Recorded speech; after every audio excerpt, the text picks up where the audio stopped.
Muy bien. Buenas tardes a todos quienes nos acompañan. Un gusto saludarlos oficial y formalmente. Mi nombre es Gastón Cárcamos Vargas, yo soy trabajador social de profesión, ¿ya? Y también de vocación, por eso estoy acá hoy en día gestionando varias cosas para el desarrollo de la ciudad de Osorno, ¿ya? Y hoy, digamos, nos complace en tener acompañándonos a la profesora Sol Serrano Pérez, ¿ya?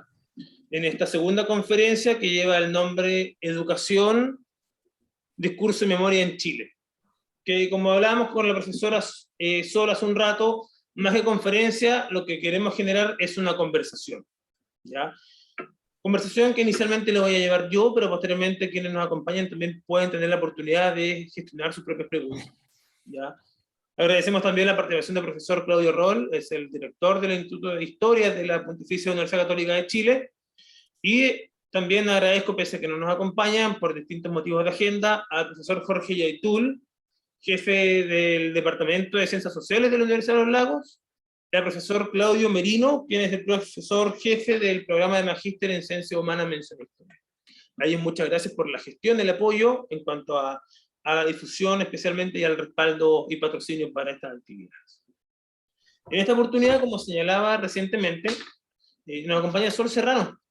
Sol Serrano, ella es licenciada en Historia en el año 1977 en la Pontificia Universidad Católica de Chile.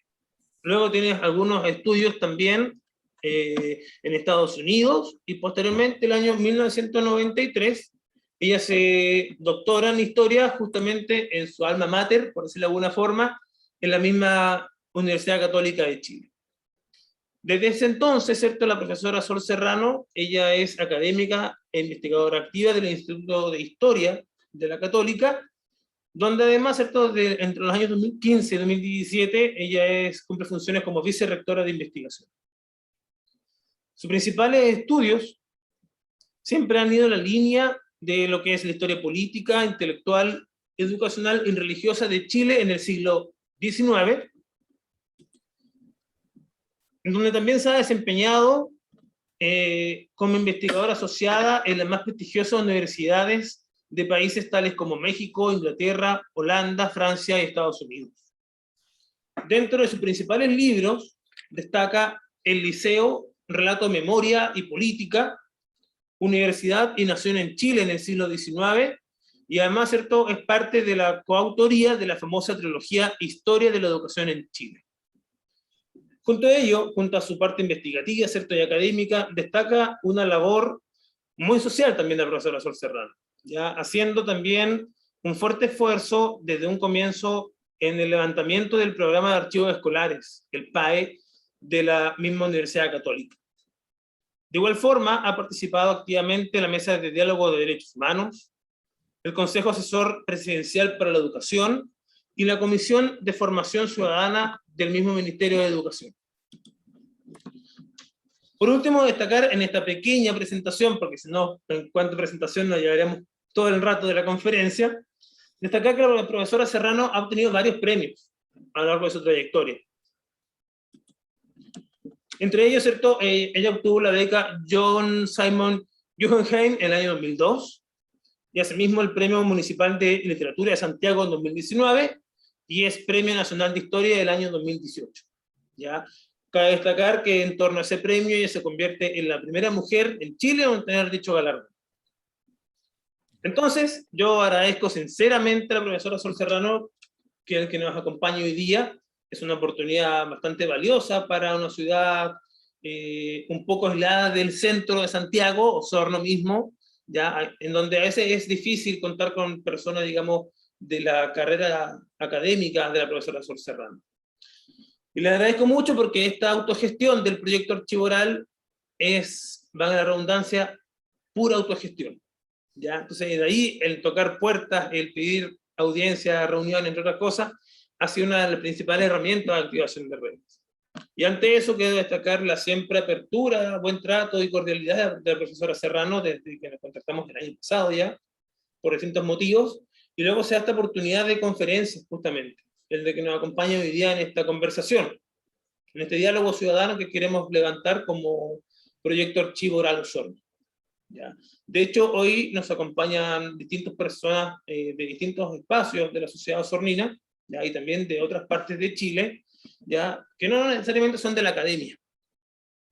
Entonces, de ahí lo importante del día de hoy es que, entendiendo que hay un contexto académico, podamos llevar nuestra conversación más bien a un plano del día a día, un plano más bien de la ciudadanía, digamos, donde podamos ir destacando y destapando dudas en torno a temas que a veces son tan obvios que por obvios pasan por alto.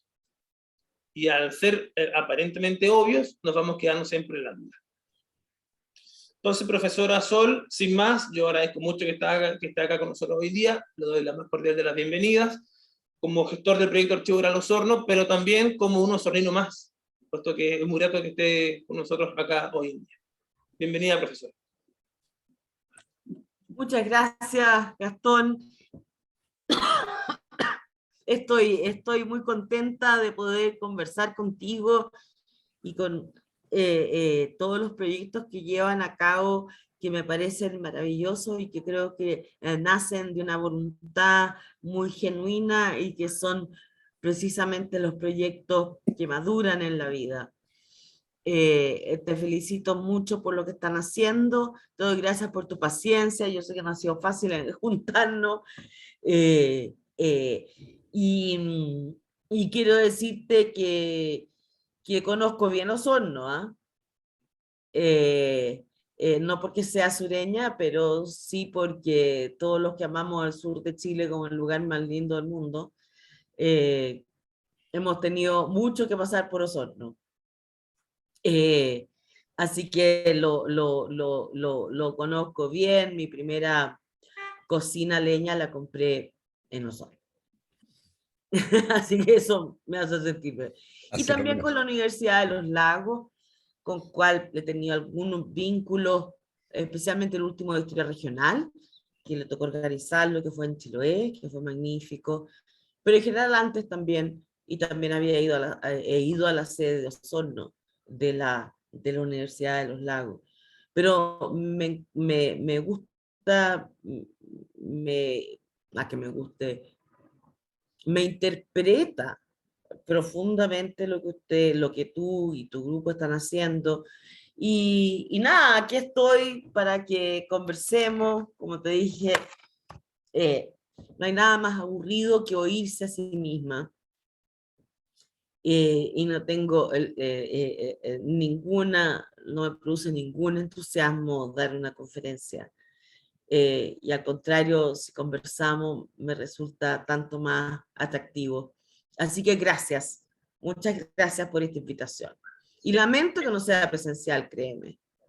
Sí, genial, profesor, que estemos al menos por la virtualidad conectados. Sí, en algún momento esperemos poder tenerla por Osorno, cuando quizás este proyecto ya esté mucho más formalizado, ¿cierto? Estamos cimentando hoy en día los primeros engranajes de este gran proyecto que lo generamos con mucha vocación y con mucha convicción también de futuro, ¿ya? Y justamente a raíz de una historia reciente bastante convulsionada en nuestro país. Desde ahí también recuerdo a los que nos acompañan que, como bien dijo la profesora Serrano recién, esto es un diálogo, digamos, en donde vamos a tener la oportunidad de escuchar a la profesora Serrano desde inquietudes nuestras, digamos, desde distintos planos, desde la academia misma o desde nuestro día a día. Entonces yo inicialmente voy a llevar la pauta de entrevista de una forma u otra, pero desde ya atento a que alguno de ustedes pueda ir levantando la mano o dejando comentarios también en el chat del Zoom. Entonces, para comenzar, profesora, yo quisiera hacer una pregunta. Como dije recién, a veces hay temas que son aparentemente simples, pero lo mismo se nos pasan por alto. Pero yo quiero empezar esta conversación preguntándole a usted, en base a su experiencia profesional, obviamente, si existe una o varias historias. Y desde ahí, ¿cierto?, entender si existe o no una historia oficial. Wow. No, existen varias historias como investigación. Estamos hablando de la historia como conocimiento, no como la historia como vida humana en el tiempo. El conocimiento histórico no es uno, son muchísimos. de lo cual ninguno es enteramente concluyente, son todas aproximaciones, y diversas, aquí algunas bastante contradictorias entre sí, con debates no menores. Lo que creo importante de toda historia, historiografía, diría en rigor, es que dentro de un marco interpretativo y de una narración, porque necesariamente la historia cuenta, esté basado también en evidencias y no solo, o sea, que las interpretaciones nazcan también desde la evidencia. Y en ese sentido, ¿qué es historia oficial? Yo creo que hemos abusado tremendamente del término. Oficial es porque es del Estado. ¿Es del Estado aquello que financia al Estado? Porque el Estado es muy diverso. Si es aquello que financia el Estado, entonces vamos a considerar que todos nuestros organismos que financian historia hacen historia oficial, lo cual en rigor no es así, porque reciben proyectos que mandan a evaluar, hay todo un proceso en lo cual no es arbitrario. Es historia oficial que cuando el Estado financia las universidades estatales, donde hay muchísimos historiadores y hay muchísimos estudiantes de pedagogía y de historia porque lo financia el Estado. ¿Qué llamamos historia oficial? Se ha abusado de llamar historia oficial aquello que parece ser una verdad establecida desde arriba. Pero quien llama, nadie se llama a sí mismo historia oficial. Siempre alguien te llama historia oficial, que es una forma de denostar, obviamente, un tipo de historia, porque no está hecha con libertad académica, sino que obedece al interés de quien la hace. Entonces yo llamaría historia oficial, no necesariamente aquella donde está el Estado, por las razones que ya di, eh, ni donde hay otras organizaciones, sino cuando una institución, un poder, lo que sea, un grupo social, hace la historia de sí misma, de sí mismo, como una cierta también interpretación eh, eh, una interpretación identitaria de sí mismo. Entonces puede haber una historia oficial cuando es un determinado grupo social que la hace, o, etcétera, o una institución, por ejemplo. Pero le tengo, le tengo, eh, le tengo resquemor al término por la forma en que se usa, de una forma muy amplia, muy descalificadora, y sin saber qué estamos queriendo decir. Historia oficial es al final toda la historia que no te gusta a ti. ¿Qué digo? Que no, entonces, creo que es un término que hay que escuchar con mucho sentido crítico. Súper, profesor. Y en torno a lo mismo, una pregunta que va muy de la mano con lo que es historia, y también y lo solemos confundir muchas veces, es esta idea o esta dialéctica, por decirlo de alguna forma, entre historia y memoria. Entonces, desde ahí, en palabras simples, profesora, digamos, para el ciudadano de base, ¿qué podemos entender por historia y qué podemos entender por memoria?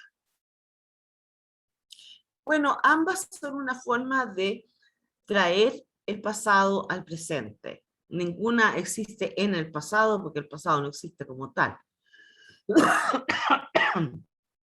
Existen en el presente, pero son distintas formas de traer el pasado al presente. La memoria, como tal, en un sentido de nuestras funciones cerebrales, digamos, sin la cual no podríamos vivir sin memoria, y sabemos que una de las enfermedades más crueles puede ser precisamente perder la memoria, porque ya no sabemos quiénes somos, ni tampoco, ni siquiera las conductas habituales. Todo queda en nuestra memoria, porque si no, no sabríamos quiénes somos cada mañana al levantarnos, ni dónde estamos, etc. Entonces, pero la función de la memoria, de eso, de traer el presente al pasado, ahora como un recuerdo, tiene muchas distintas formas. Y quisiera ponerlo muy sencillo, porque no porque crea que haya que cambiar el lenguaje según a quién uno le habla, sino más bien por cómo uno lo siente. Y a mí lo que más me convoca es, por ejemplo, hacer el símil con las memorias familiares. Todos sabemos que en todas las familias se cuentan cuentos. Que viene, que mi abuela me dijo, que no, que era esto, en fin, y van cambiando con el tiempo esa memoria. Y tenemos recuerdos de familia que se van transmitiendo oralmente, precisamente, que en general no se suelen escribir como memorias, ¿ya? Y lo que pasa es que nuestra capacidad de guardar la memoria es relativamente limitada y selectiva. Es selectiva, sabemos, porque guardamos aquello que más necesitamos. Y es feble porque tiene una duración también en el tiempo. Cuando ya es el cuento de la tatarabuela, es posible que se vaya perdiendo en la historia de la familia. Entonces, lo que hace la historia, ahora vuelvo a esto,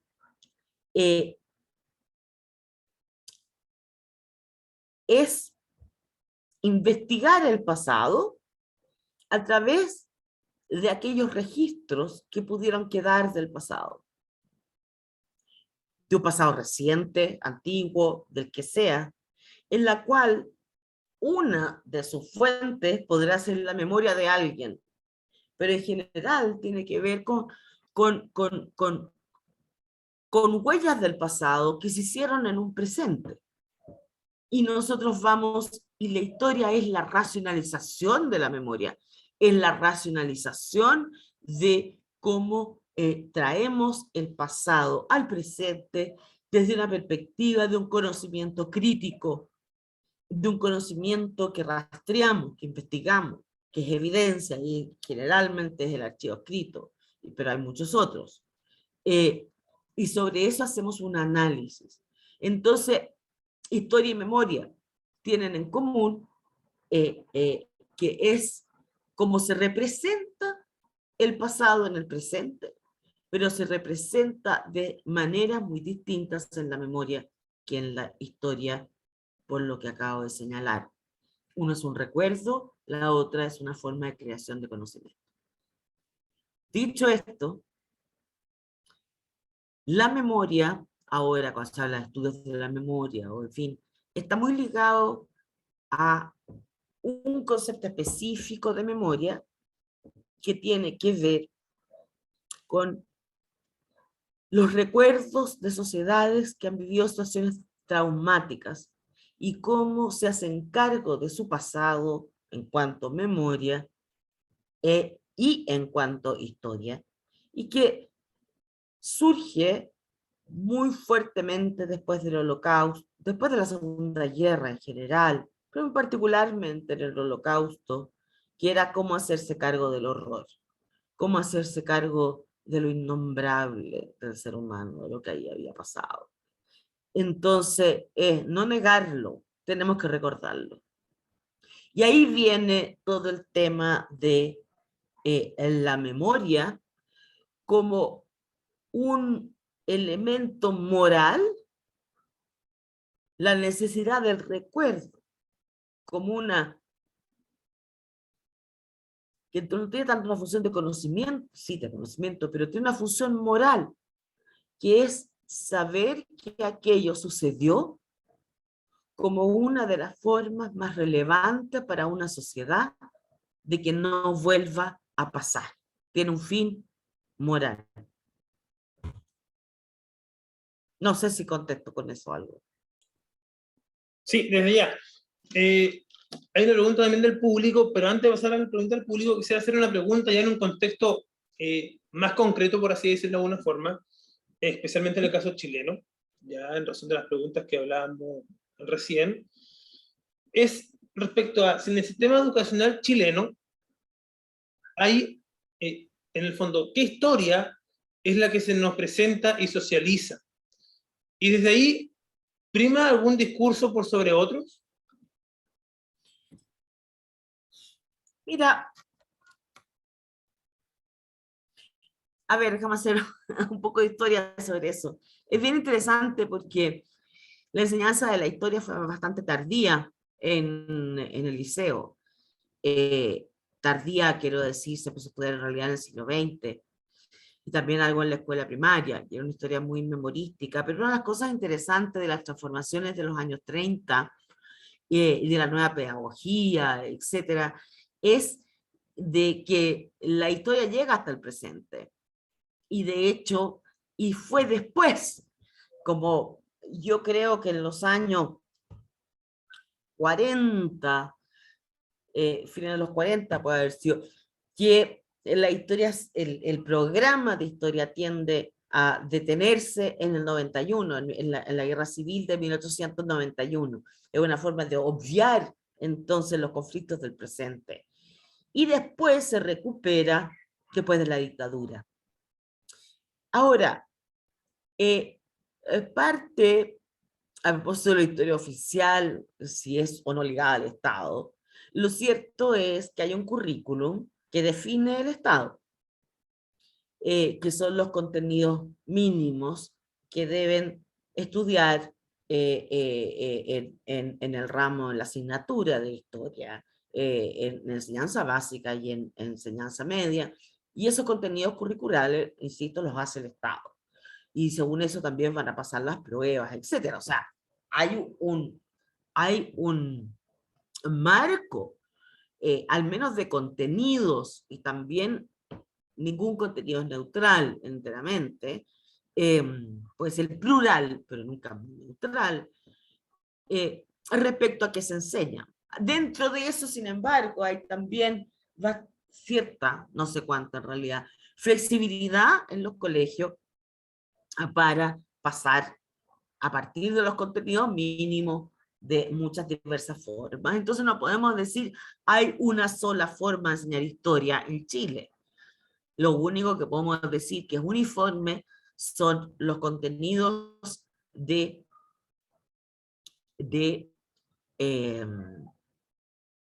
del currículum mínimo, en lo cual está totalmente incorporada la historia reciente, y en ese sentido lo que se entiende de memoria y los traumas de la historia, etc. Y es una historia además una forma de enseñar la historia de lo que yo he visto, yo no soy especialista en el tema, en general bastante plural, porque lo que más importa es que en una interpretación se diálogo la de conocer varias versiones, de contrastar a los historiadores con fuentes, y que ellos mismos también trabajen en hacer historia. Y ahí puedo pasar después al tema de tu archivo oral. Totalmente. Mire, profesora, voy a leer la pregunta que nos llega, que dice lo siguiente, voy a ver si voy a leerla tal cual. Quisiera conocer cómo se aplicaría la reescritura historia en una relativización de la historia misma, un dinamismo constante, más aún en estos tiempos. Me la vas a tener que leer de nuevo. Dice, quisiera conocer cómo se aplicaría la reescritura historia, debe ser la reescritura de la historia, en una relativización de la historia misma, en un dinamismo constante, más aún en estos tiempos. Ya, mira, la historia se ha reescrito siempre, en eso no hay ninguna novedad. Se dan cuenta de que, no sé, desde que Heródoto puede haber hecho historia griega, imagínense cuánto se ha escrito después de aquello.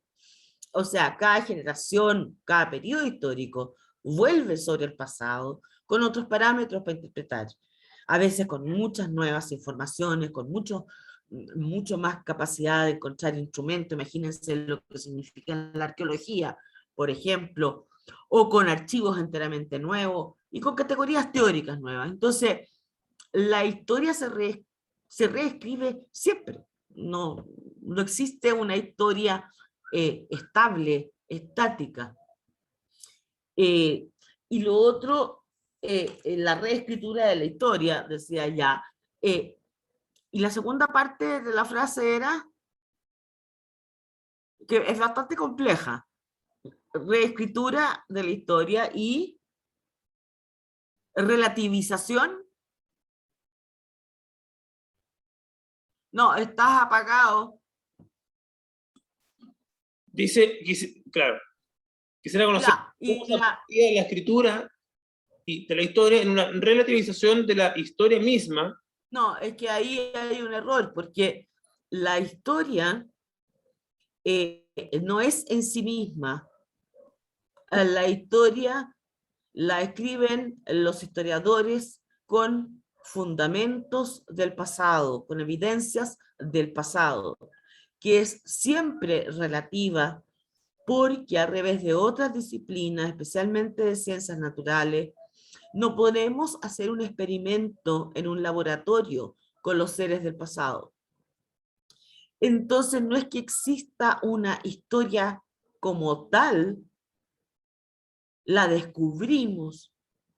Ahora, ¿cómo la descubrimos? Tenemos diferencias importantes, porque esa historia la podemos estudiar e investigar según los actores y según las fuentes que ellos mismos fueron dejando, o sencillamente en una relativización que solo tiene que ver con mi interpretación y no en un diálogo con lo que significa el instrumental básico del conocimiento histórico, que significa conocer la voz de otros, voz en cualquiera de sus formas.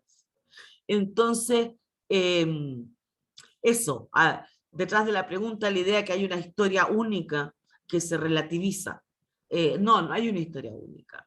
O sea, como acontecimiento podrá haberlo, como conocimiento no. Perfecto, vale, profesora, muchas gracias. Ahora quiero darle un campo de la historiografía que usted lo ha dicho varias veces, no es su principal campo de estudio, pero quisiera hacerle la siguiente consulta. Se ve, ¿cierto? Se logra percibir que el Estado, históricamente, al menos en un tiempo más reciente, se ha encargado, ¿cierto? Y ha promovido una lógica de la conmemoración, ¿ya? De la conmemoración de la historia. Al respecto, ¿se podría producir quizás un cambio, por ejemplo, fortaleciendo lo que es una historia reciente? Es decir, pasar de la conmemoración a la acción. Son distintas y no son en absoluto contradictorias. La conmemoración ha sido bastante cercana a la vida humana desde siempre en los ritos, por ejemplo, que vuelven a recordar algo en las sociedades tradicionales. Pero en algo tan sencillo como conmemorar nuestro cumpleaños, estamos haciendo un momento en el tiempo, individual en este caso, pero que es social también. Cuando se refiere no solamente al Estado, pueden ser muchos otros grupos distintos. La conmemoración es porque quieren recordar, volvemos nuevamente al pasado, en el presente, a ciertos acontecimientos, personajes, que en ese momento y para esos grupos son considerados de gran valor. Y eso no requiere que sea antiguo o que haya pasado mucho tiempo. Requiere que hayan actores, cualquiera de ellos sean, que quieren conmemorar y dejar un recuerdo sobre un acontecimiento que consideran no debe perderse en la memoria. Ayer el presidente Boric fue a la tumba de el innombrable caso de los degollados de Natino Parada y Herrero, y lo que fue conmemoró el día de su asesinato en su tumba, y fue una conmemoración oficial.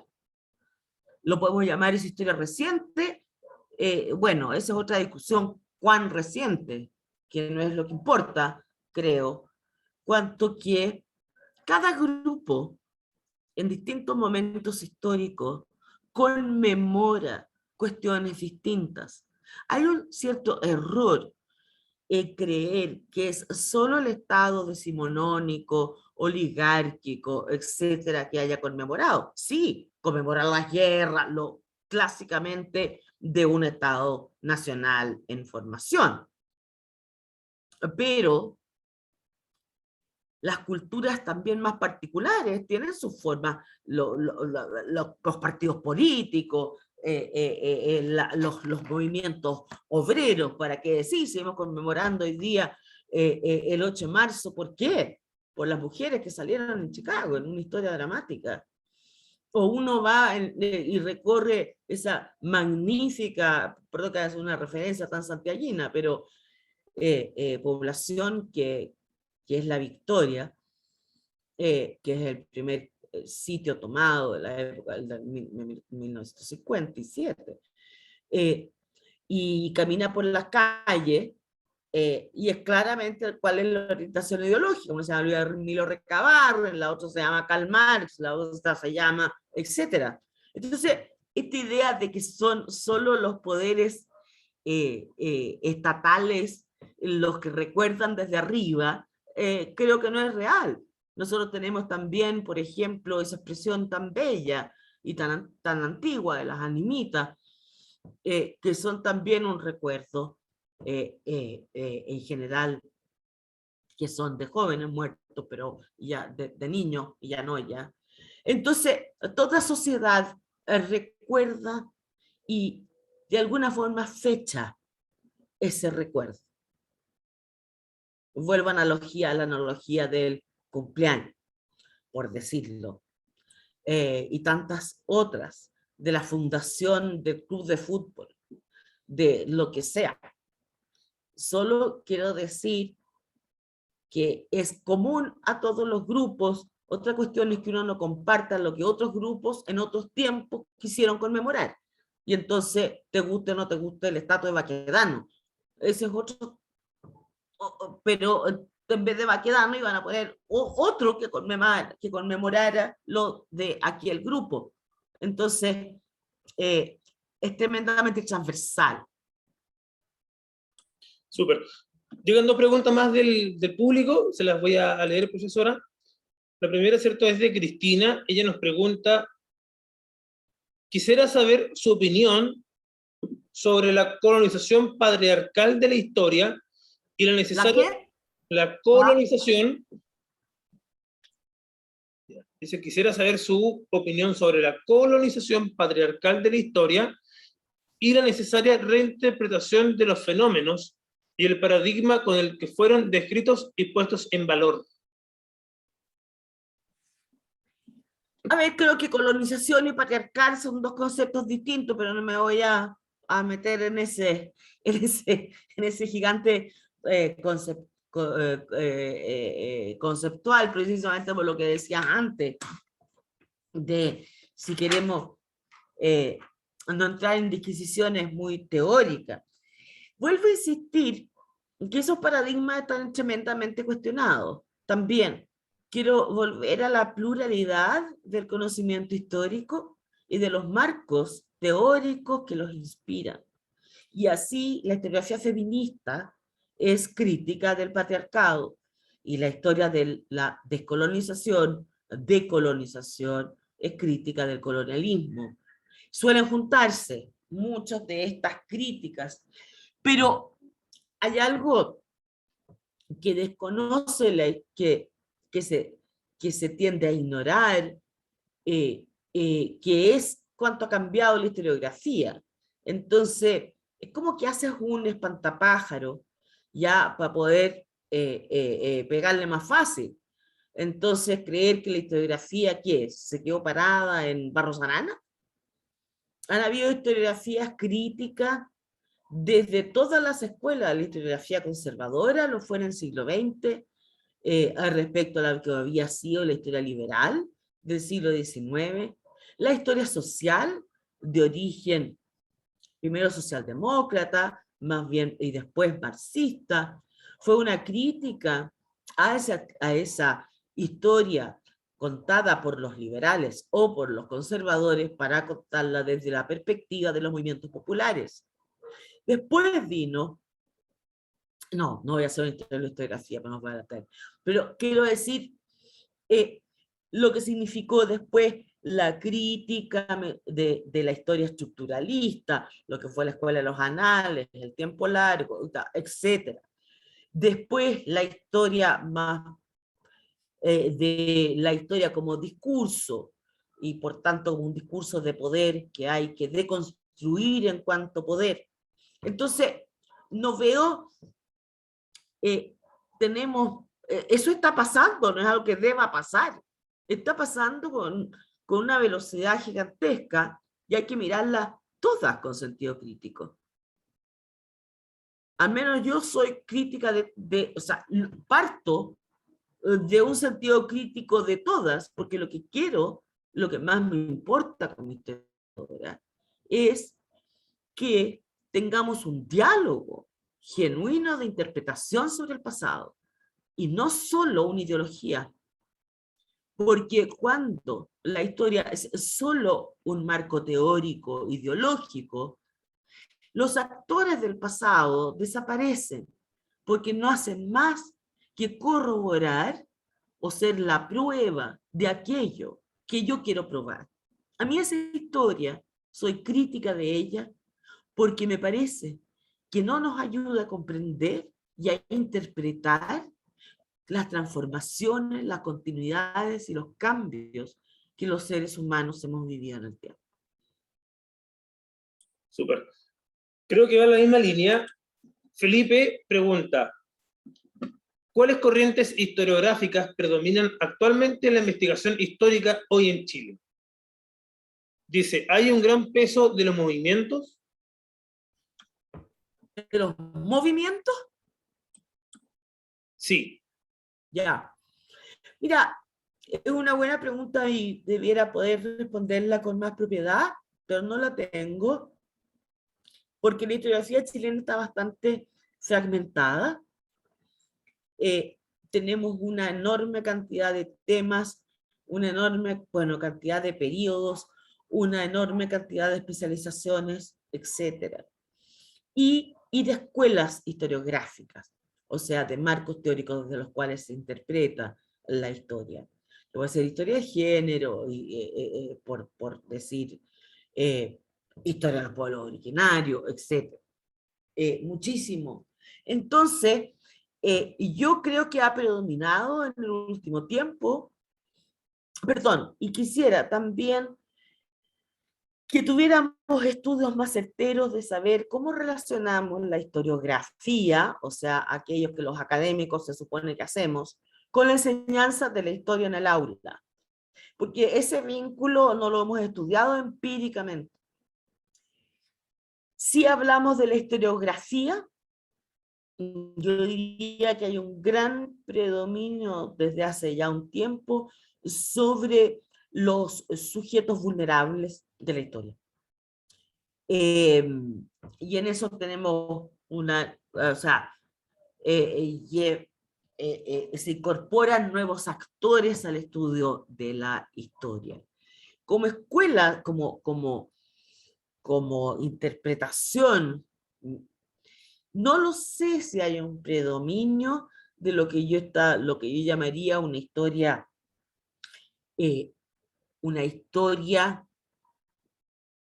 en la cual quiere deconstruir para mostrar la opresión. Pero me estoy enredando mucho porque que me están metiendo en temas bien teóricos, ¿ah? No es culpa mía, Gastón.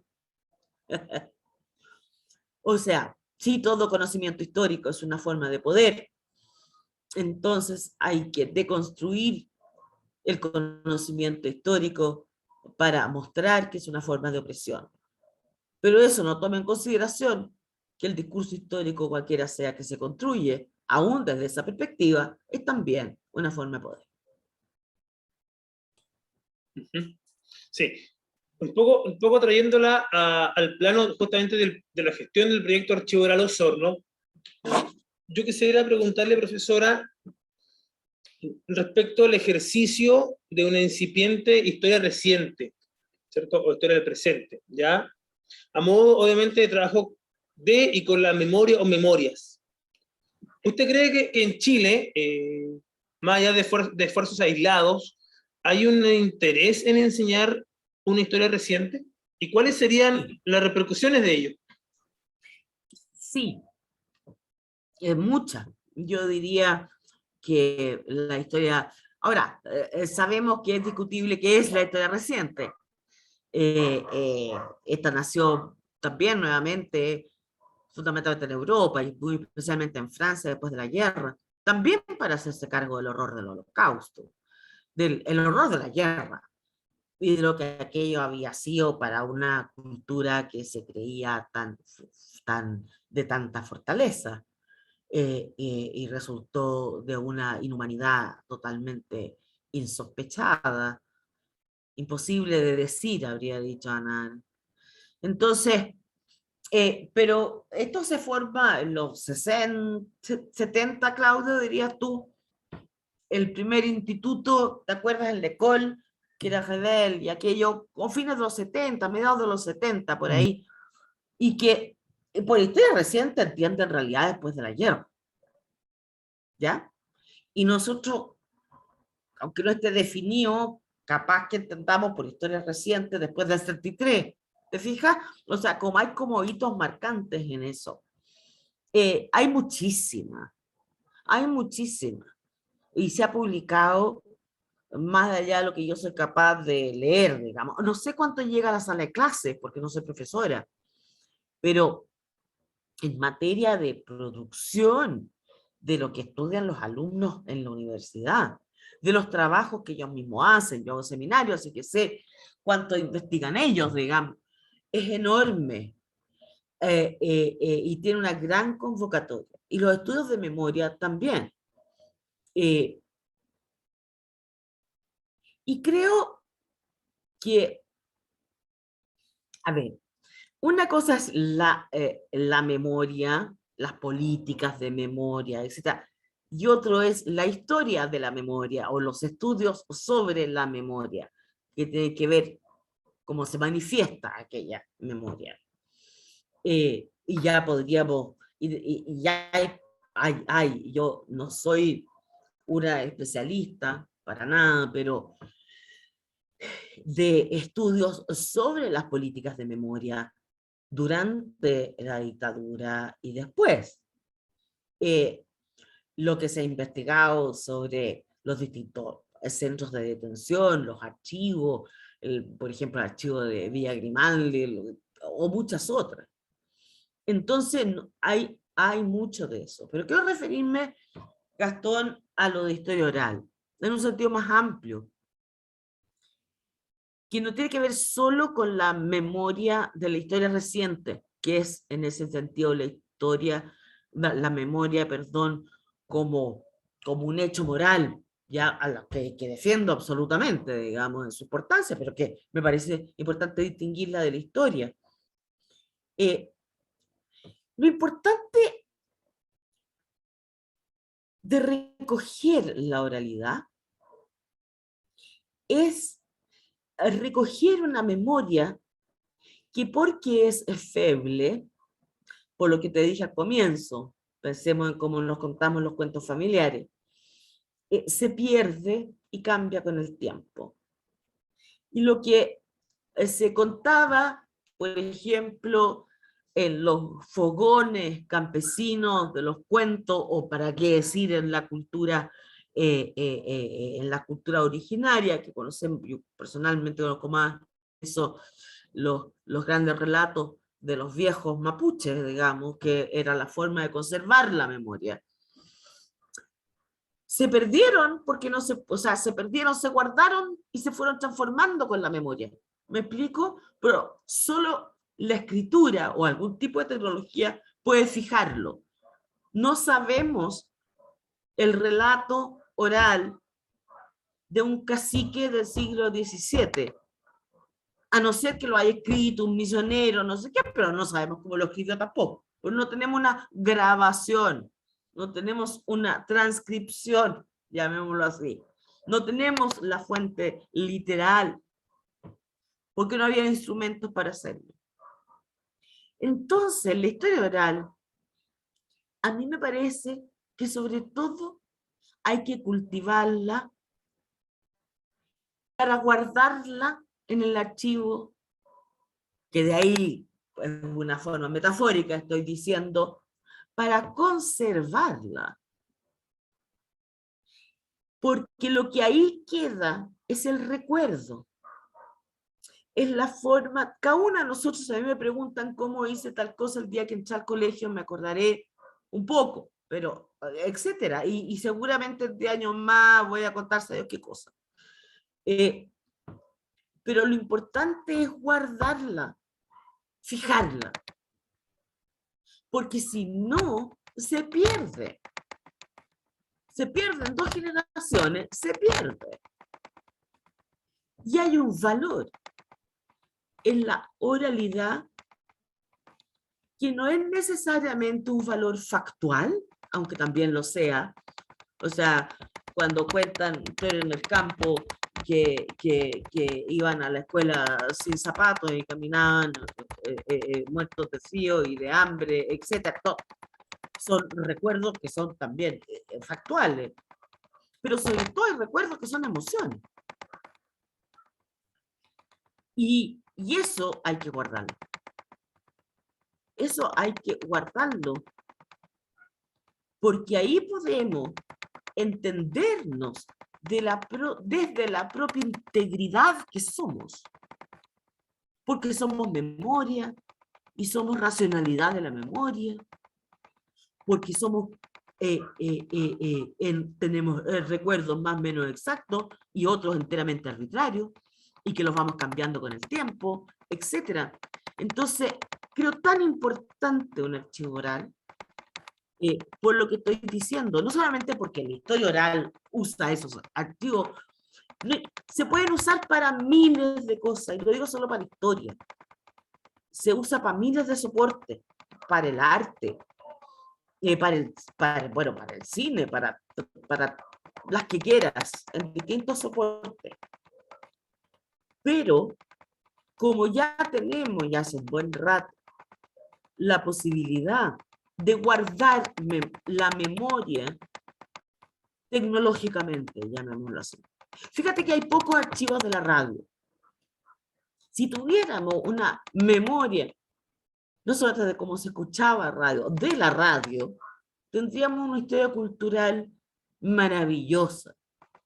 Pero tenemos muy poco. Entonces esas cosas tenemos que guardar. Y creo que por eso soy tan entusiasta de lo que están haciendo. Y es el caso que lo que no se hace hoy, no se puede hacer mañana. Algo muere cada día en la memoria. Exacto. Y por ejemplo, desde ahí mismo, desde su expertise como historiadora, hoy en día, historiográficamente, podríamos quizás pensar en hacer una historia desde, por ejemplo, fenómenos recientes como el estallido social o la emergencia misma del COVID.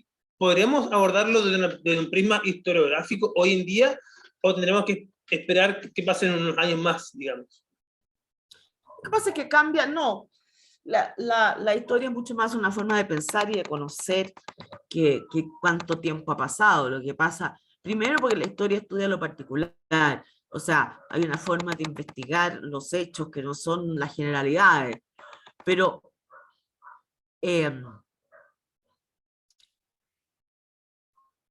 no es que no se pueda o no hay reglas en eso, sino que, por ejemplo, el caso del estallido social, que ha sido ya tan requete interpretado y se han escrito ya, no sé, 100 libros sobre el tema. Creo que las interpretaciones cambian según esos procesos van a su vez cambiando en los hechos que produjeron. Y es distinto estudiar el estallido social con o sin, antes o después de la convención, por decir. Porque vamos a tener además mucha más información. Pero sobre todo, lo que pasa en un tiempo más largo es que un fenómeno va desarrollando sus potencialidades o no. La interpretación va cambiando. Entonces, por eso creo que, no creo crea que se pueda hacer historia de la pandemia, por cierto que sí, y historia del estallido, ¿para qué decir? Y se puede hacer muy multidisciplinariamente. Lo que creo, como digo, es que la interpretación y la mirada va cambiando, va a cambiar mucho en 10 años más, según lo que haya pasado en estos 10 años, porque vamos a interpretar que fue un gran momento de explosión, que tenía cuánta raigambre o no raigambre, estoy inventando, en la sociedad,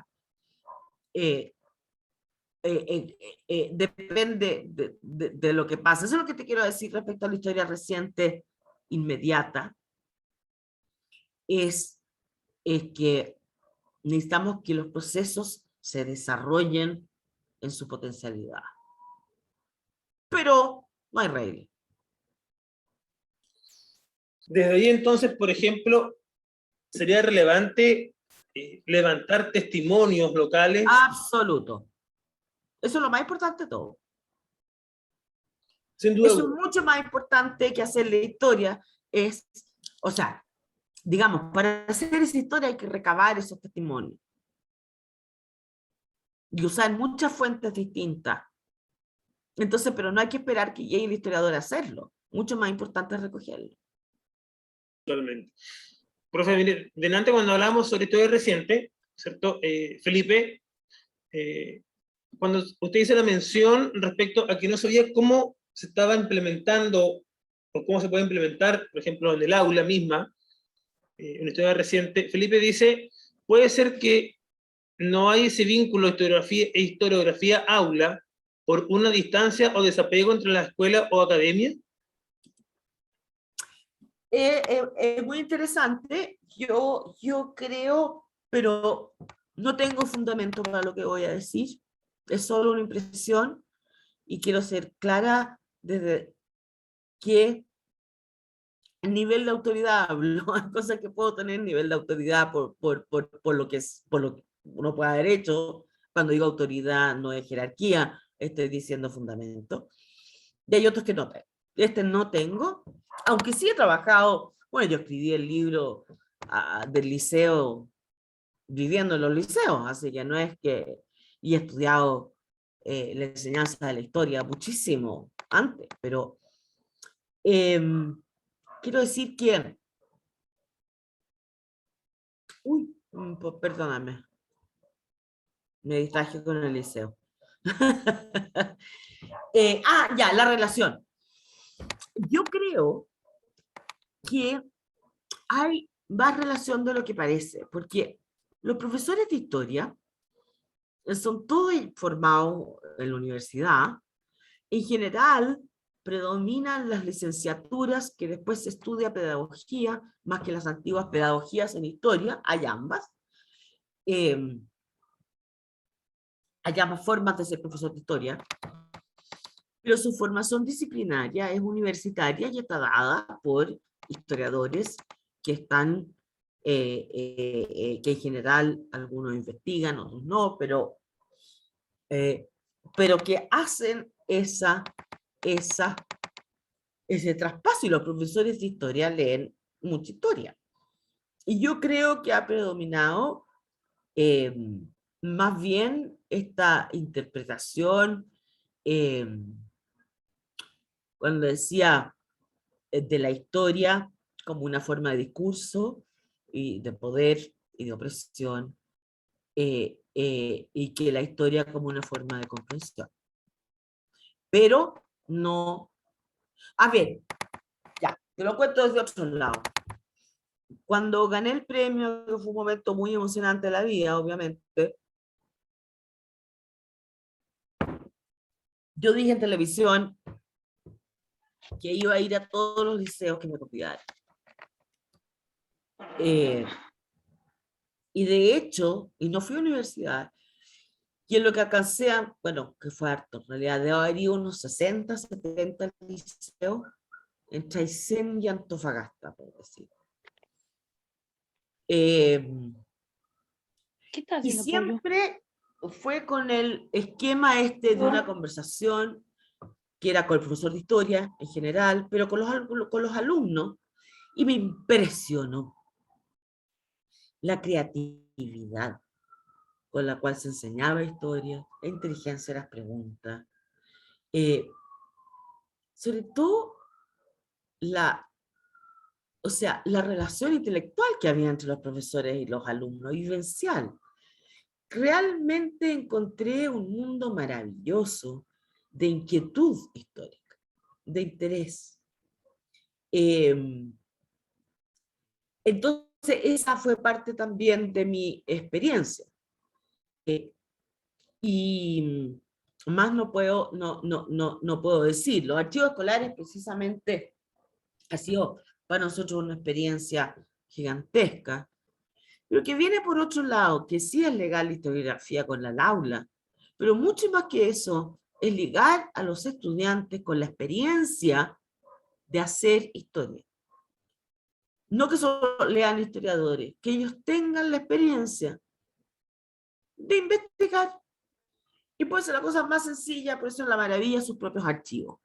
Y que usaran los archivos de su colegio para hacer un pequeño ensayo, lo que fuera, pero que tuvieran esa experiencia. Y ahí también hablamos mucho la historia oral de lo que había sido el liceo.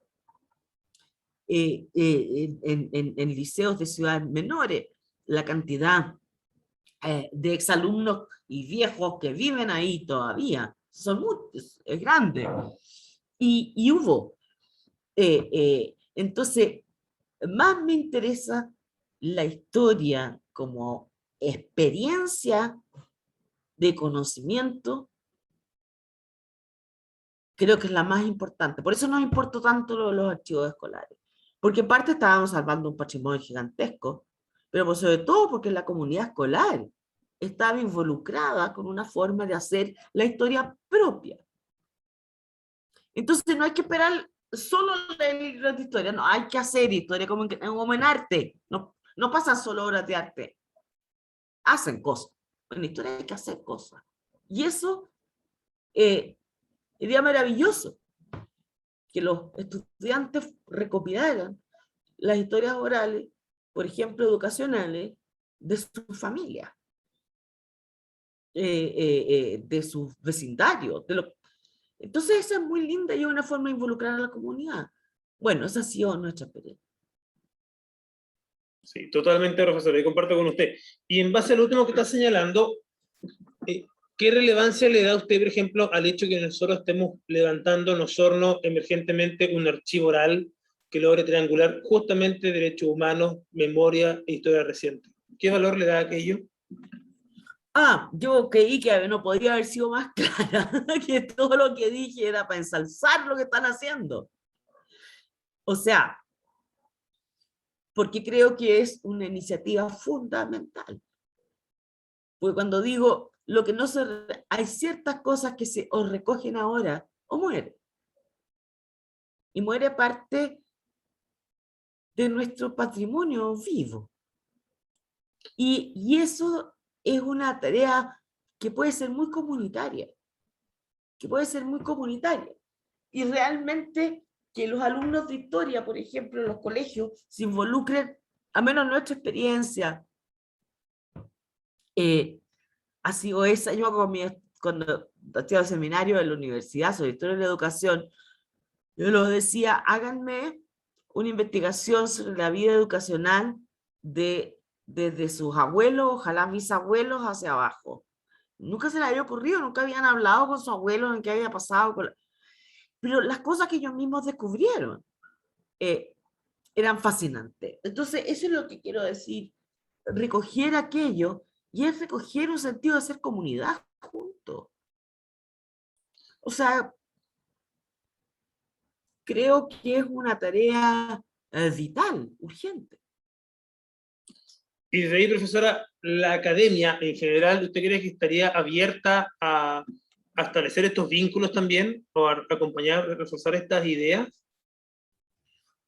Bueno, muchísimo, muchísimo. Nosotros partimos tocando la puerta de un liceo en Talca para saber si tenían un archivo, y en este momento el programa de archivos escolares tiene 60 liceos en el país.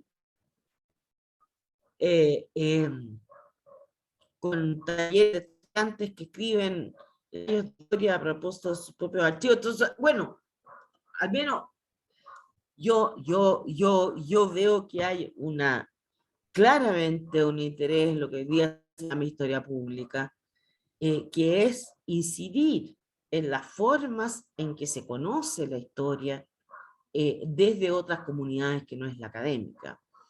Y por tanto, un vínculo con la sociedad respecto a qué es el pensamiento histórico, cómo se hace historia, cómo se guarda la memoria, cómo tratamos críticamente las fuentes.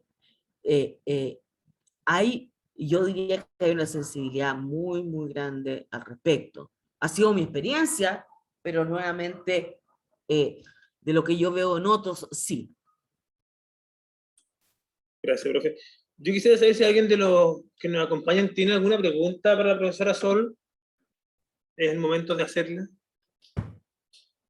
Voy a levantar la mano o bien escribirla por el chat de Zoom.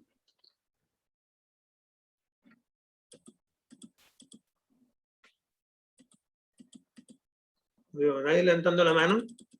Entonces, en honor a eso, profesora, como para ir ya cerrando, ¿cierto?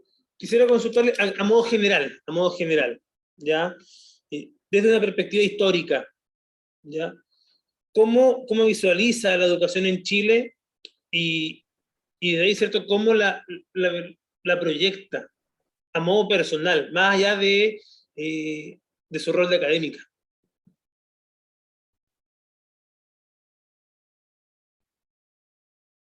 Valoro mucho la honestidad intelectual. Y por eso digo siempre sobre qué sé y qué no sé. Y eso no sé. Porque no me dedico a la educación, porque... Y uno puede decir variedades y generalidades, pero no es lo que más me gusta. Lo que yo creo es que a nuestras formas de aprender, pero esto es lo más personal que hay, lo que estoy diciendo, nos falta mucho la alegría en el aprendizaje, la experiencia del aprendizaje como algo gozoso, como algo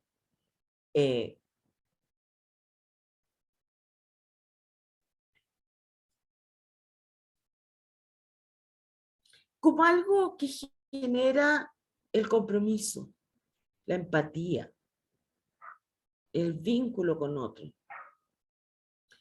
Y a veces siento que estamos en una educación todavía muy ilustrada, muy de contenidos y poco de experiencia. No se trata de no saber contenido. Obviamente habrá que saber leer y multiplicar. Pero creo que estamos en una etapa histórica en que la creación de conocimiento, la experiencia es mucho más relevante que el conocimiento en sí. Y eso creo que nos va a demorar.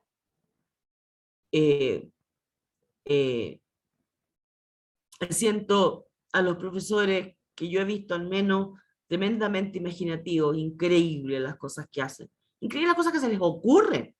Yo me maravilla pedagógicamente las cosas que hacen. Y creo que es muy admirable, pero también es una carrera, es un oficio extenuante. Hacer clase 8 horas a una cantidad chiquillos y chiquillas que lo único que quieren es que te vayas a patadas más o menos. O sea, no sé si tanto, pero digo que no es fácil de controlar, etcétera. O, entonces, admiro mucho, mucho, mucho la profesión docente. Mucho. Y creo que una revolución copernicana sería que no hubiera una profesión mejor pagada y más prestigiosa que esa. Totalmente. Mire, profesora, por último, justamente lo que estamos conversando ahora, Cristina me hace un alcance y dice, quisiera hablarte de un sentir. Cuando chica en el colegio fui muy buena estudiante de historia. Sin embargo, me sentía desvinculada de ella, es decir, en mi imaginario la historia estaba ahí en los libros. No logré conectar ni vincular mi vida a esos hechos, los cuales me determinaron como persona. Me hubiese gustado sentirme más cercana a ella. Quizás me faltó una metodología vinculante o mayor participación de la construcción propia de los hechos de la vida. Entonces, quizás un poco lo que venimos conversando, porque ella también presenta la siguiente pregunta. ¿Cómo podríamos trabajar en el aula un formato más amigable con los niños? Un lenguaje más cercano, más emocional, quizás. Eso señala Cristina. Justamente yo creo que es lo que también venimos O conversando. sea, me parece que yo le debiera dejar el micrófono a Cristina, porque claramente creo que entiende el tema bastante mejor que yo y lo expresa mejor que yo además. Así que mis felicitaciones a ella. No puedo compartir más lo que ella señala, así que más bien yo quiero preguntarle a ella más que ella a mí. Comparto enormemente y creo que esa vinculación eh, tenemos todos que trabajar en eso. Y nosotros estamos haciendo esfuerzos desde el Instituto de Historia en nuestra universidad muy, muy serio, llevando la historia a distintos soportes, a los temas audiovisuales, a los temas digitales, en fin, pero precisamente para que la historia sea una experiencia del tiempo de los otros en nosotros. Súper. Bien, profesora, yo creo que en razón de lo que señala ahora, deja totalmente la invitación abierta a conversar. Yo creo que la historia no es solamente de los historiadores, sino que es una tarea ciudadana. Y justamente, ¿cierto? Sobre todo no es de los historiadores. Exactamente. No solamente es de los historiadores, claramente. Y es una tarea de todos. Entonces, yo creo que de ahí agradezco obviamente inicialmente su colaboración, su apertura en conversar estos temas, que también de una forma u otra te va rompiendo los esquemas que uno tiene del historiador, ya que uno cree que el historiador es el que está encerrado y investigando para sí mismo, ya, o para vender una historia posteriormente. Pero usted no deja cierto entrever que hoy en día, al menos la postura que tiene usted, es una invitación al diálogo, a conocer Ah, total, total. a Por eso, conocer las otras historias, esas historias a veces no oficiales, como arrancábamos conversando, que son, digamos, las que también tienen que hacerse públicas por un medio u otro. Así que, pero que no sé lo que son oficiales y no oficiales. Hagamos historias compartidas, muy bien. exactamente. De hecho, claro, justamente para ir rompiendo con esos Sí, parámetros, estanco, estoy de acuerdo. exactamente, ¿cierto? Y desde ahí, bueno, yo, Y parte importante de los historiadores, una de las cosas maravillosas que tiene esta disciplina, pero que la tenía muy fuertemente, es que hablaba un lenguaje que era el usual. No hablaba como otras disciplinas, el lenguaje crítico, propios internos. Y ahora, que cuesta mucho para su socialización con todo estos tremendos conceptos, cuesta a veces entender, pero en fin, reivindico eso, ¿no? Ya.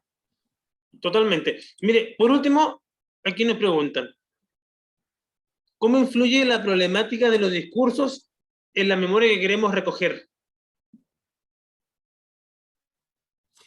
En el análisis de discurso, bueno, uno recoge lo que te quieren dar. Y ahí está el sentido crítico después de en qué sentido y cómo lo quieres usar. No somos jueces para decir, obviamente, cada uno habla desde sí mismo, desde su propia biografía, de su propia situación, y eso es lo que tenemos que entender, pero no condenar, al contrario. No sé si era ese sentido la pregunta, en realidad, pero eso es lo que tradicionalmente se llama crítica de fuente. Uno sabe que una persona que está defendiendo tal cosa te va a hablar sobre la defensa de esa cosa. Exacto. Por eso que digo, mucho más importante es la vivencia, y la vivencia desde esa mirada específica. Otra cosa es que lo que diga sea fácticamente verdadero, no es ni verdadero ni falso. Es su testimonio, que Totalmente. nosotros sabremos interpretar. Exacto, profesora. Bueno, yo creo que si seguimos conversando, seguimos hablando esta mañana, de entrada. Así, Ya estoy cansada ya. así que, profesora Sol Serrano, yo le agradezco mucho que nos haya acompañado el día de hoy. Sinceramente, esperemos que durante el año sigamos en contacto desde ya, y porque obviamente nos interesa mucho vincular estas experiencias y estas otras historias, digamos, con otras experiencias especialmente, ¿ya? Y de ahí, obviamente, el diálogo ciudadano, la apertura al conversar, sin prejuicios, sin etiquetas, es clave. Entonces yo le agradezco mucho a usted y también a todos quienes nos han acompañado. Y desde ya, un fuerte abrazo, profesora, y bienvenido a Osorno cuando se pegue su vuelta por acá. Muchas gracias, Que Gastón. esté muy bien, un fuerte abrazo, Quiero, profesor sí, Claudio. y Hasta luego. quiero terminar felicitándolos, ¿ah? Muy sinceramente por lo que hacen. Y yo creo que el hecho incluso que esté el director de nuestro instituto aquí, y veo que también hay algunos de mis colegas, no crean que es por amor a mí, aunque me quieren, es por interés de lo que ustedes están haciendo. Entonces, nuestra voluntad no puede ser más clara de estar al servicio y de poder contribuir como a formar una pertenencia histórica compartida. Muchas Así que gracias. gracias. Y gracias a todos y espero Que estén muy bien. haber ayudado. Estamos en Chao. contacto. Hasta luego. Chao. Buenas tardes. Adiós.